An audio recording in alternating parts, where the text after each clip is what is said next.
శనివారం రోజున వెంకన్నకు ఇష్టమైన నైవేద్యాన్ని పెట్టి చూడండి.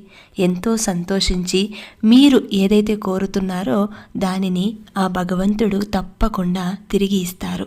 మరి వెంకన్నకు ఇష్టమైన నైవేద్యం ఏంటంటే, ఆయనకు చాలా రకాల నైవేద్యాలు పెడుతూ ఉంటారు భక్తులు. కానీ ఆయనకు ఎక్కువగా చక్కెర పొంగలి, పులిహోర, దద్దోజనం, మిరియాల పొంగలి, చిన్న లడ్డూలు భక్తులు ఎక్కువగా సమర్పిస్తూ ఉంటారు.